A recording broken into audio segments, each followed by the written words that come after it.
मुख्यमंत्री योगी आदित्यनाथ ने आज यानी शनिवार को माफ करिएगा आज शामली, बिजनौर और गाजियाबाद का दौरा किया, जहां उन्होंने करीब 2500 करोड़ रुपए की विकास परियोजनाओं की सौगात दी और साथ ही साथ कांग्रेस और समाजवादी पार्टी पर जिन्ना का नाम लेते हुए निशाना साधा। देखिए रिपोर्ट।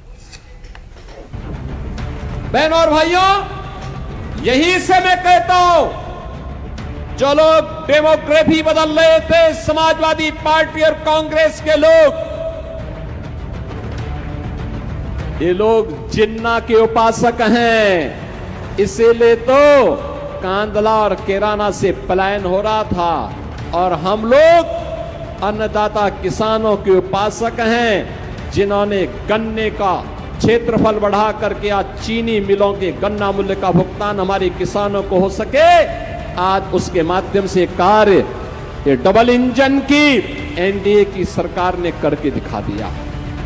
जिन्ना का नाम भारतीय राजनीति में आज भी सिर्फ एक शख्स का नहीं, बल्कि देश के बंटवारे की उस त्रासदी का प्रतीक माना जाता है, जिसने लाखों जिंदगियों को हमेशा के लिए बदल दिया। आजादी के साथ मिली उस विभाजन की पीड़ा का जिक्र जब भी होता है, जिन्ना की राजनीति पर बहस फिर से तेज हो जाती है। लिहाजा शामली की धरती से मुख्यमंत्री योगी आदित्यनाथ ने न केवल सपा और कांग्रेस को जिन्ना का अनुयायी बताया, बल्कि इसके कई उदाहरण भी पेश कर दिए। इसका कोई विकल्प नहीं हो सकता। ये जो जिन्ना के अनुयायी हैं, इन्हें जब भी मौका मिलेगा ये आपको बांटेंगे, जाति के नाम पर बांटेंगे, क्षेत्र के नाम पे बांटेंगे, विकास में लूट खसोट करेंगे, अराजकता फैलाएंगे, बेटी और व्यापारी की सुरक्षा में सेंध लगाने का कार्य करेंगे। बार आया था, मैंने यहां के स्कूलों का भी दौरा किया था। मैंने यूपी बोर्ड और सीबीएसई बोर्ड के रिजल्ट भी देखे। उसकी मेरिट सूची में जब शामली का नाम मैंने देखा, मैंने उन बच्चों को लखनऊ में बुलाया और मैंने कहा, कहां परिवार के लोग कहां रहते हैं? कहा अपने घर से स्कूल जाते हैं। मैंने कहा डर नहीं लगती? कहा नहीं, अब तो डबल इंजन की सरकार है, अपराधी जानता है अगर उसने कुछ भी हिमाकत की तो जेल या जहन्नुम में से दूसरी जगह तीसरी मिलने वाली नहीं। कांग्रेस और सपा में व्याप्त जिन्ना के जिन्न और वर्तमान प्रदेश में अपराधियों के माकूल इलाज की दास्तान को बयां करने के साथ ही मुख्यमंत्री योगी आदित्यनाथ यही नहीं रुके, बल्कि प्रदेश के मस्तक पर लगे पलायन के उस दाग का भी जिक्र किया, जो एक समय में प्रदेश में बड़ा मुद्दा हुआ करते थे। हमारा शामली जनपद, जिसकी अपनी गन्ने की मिठास है, शामली आज से 10 वर्ष पहले लोगों के लिए कोहतुल का विषय बना हुआ था।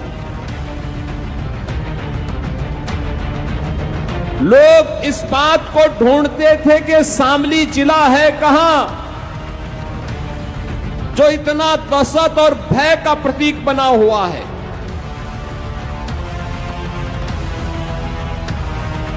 प्लान होता था, सरेआम गुंडागर्दी होती थी, कोई भी सुरक्षित नहीं था। केराना का पलायन, कांदला का पलायन, एक शरारत के तहत यहां की डेमोग्राफी को बदलने की जो साजिशें हो रही थी, विकास कार्य ठप पड़ा हुआ था। नौजवान हताश और निराश था।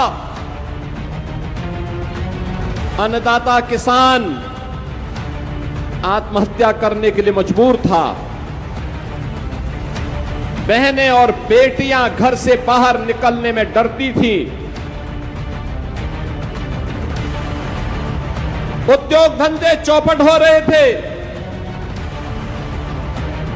आवागमन के मार्ग पूरी तरह से गड्ढों में तब्दील हो चुके थे। को देखता हूं, शामली को देखता हूं, अंतःकरण से खुशी होती है कि जैसे प्रयागराज की धरती मां गंगा, मां यमुना और मां सरस्वती की त्रिवेणी के लिए जाना जाता है। ऐसे ही पश्चिमी उत्तर प्रदेश में हमारा शामली जनपद अब दिल्ली देहरादून एक्सप्रेसवे, शामली अंबाला एक्सप्रेसवे और गोरखपुर शामली एक्सप्रेसवे का संगम, त्रिवेणी का संगम बन चुका है एक्सप्रेसवे का। शामली से सियासी हुंकार भरने के बाद मुख्यमंत्री योगी आदित्यनाथ का अगला पड़ाव बना बिजनौर, लेकिन मंच बदला तेवर नहीं। पश्चिमी यूपी की गन्ना बेल्ट में पहुंचे मुख्यमंत्री ने विकास और किसानों के मुद्दे को विपक्ष पर राजनीतिक हमले का हथियार बना लिया और साथ ही साल 2017 से पहले प्रदेश की चीनी मिलों की बदहाली का जिक्र करते हुए विपक्ष को कटघरे में खड़ा किया और एक के बाद एक सियासी तंज। याद करिए 2017 के पहले 10-10 वर्षों तक गन्ना मूल्य का भुगतान नहीं होता था, कोई नई वैरायटी नहीं दी जाती थी, किसान परेशान था, नौजवान पलायन कर रहा था, व्यापारी भय के साये में जी रहा था। भय किस कदर था? 2016 में देश की सबसे बड़ी इन्वेस्टिगेशन एजेंसी एनआईए के डिप्टी एसपी और उनकी पत्नी का भी यहां पर गोली मार करके यहां के गुर्गे और माफियाओं ने गोली मार करके हत्या कर दी थी। और आज मुझे अच्छा लगता है, आज मुझे अच्छा लगता है कि हमने जो संकल्प लिया था अपराध मुक्त, अपराधियों से मुक्त उत्तर प्रदेश, आज वह बिजनौर भी माफिया और अपराध से मुक्त होकर के विकास के पथ पर तेजी के साथ अग्रसर हो रहा है। बहनों और भाइयों, जिन लोगों को दंगायुक्त, गुंडायुक्त, अपराध और माफिया से युक्त बिजनौर चाहिए था, ये वे बांटने वाले लोग हैं जिन्हें जिन्ना पसंद है। हमें जिन्ना नहीं, हमें गन्ना पसंद है, इसलिए गन्ना किसानों के गन्ना मूल्य का दाम भी बढ़ाया है। शुक्रवार का दिन उत्तर प्रदेश की राजनीति और विकास दोनों के लिहाज से बेहद अहम रहा। एक और मुख्यमंत्री योगी आदित्यनाथ विपक्ष पर लगातार हमलावर तेवर में दिखाई दिए, तो दूसरी ओर विकास परियोजनाओं की सौगात देकर सरकार के कामकाज का संदेश भी देते रहे। शामली से लेकर बिजनौर और फिर गाजियाबाद तक मुख्यमंत्री का कारवां लगातार आगे बढ़ता रहा। मुख्यमंत्री योगी आदित्यनाथ ने इन शहरों के लिए क्या कुछ बड़ी सौगातें दी हैं, सबसे पहले ये जान लीजिए।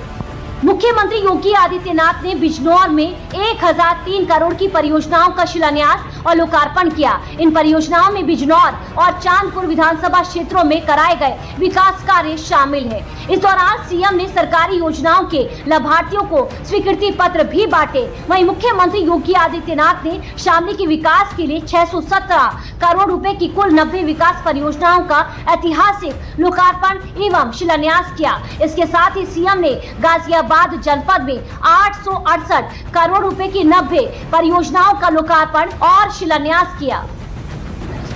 एक तरफ विकास परियोजनाओं की सौगात है, तो दूसरी तरफ विपक्ष पर सियासी प्रहार भी जारी है। शुक्रवार को मुख्यमंत्री योगी आदित्यनाथ का दौरा इन्हीं दो संदेशों के इर्द गिर्द केंद्रित रहा। शामली, बिजनौर और गाजियाबाद से उन्होंने जहां करोड़ों रुपए की योजनाओं का शिलान्यास और लोकार्पण कर विकास के एजेंडे को धार देने की कोशिश की, वहीं विपक्ष पर तीखे तंज कसकर राजनीतिक हमला भी बोला।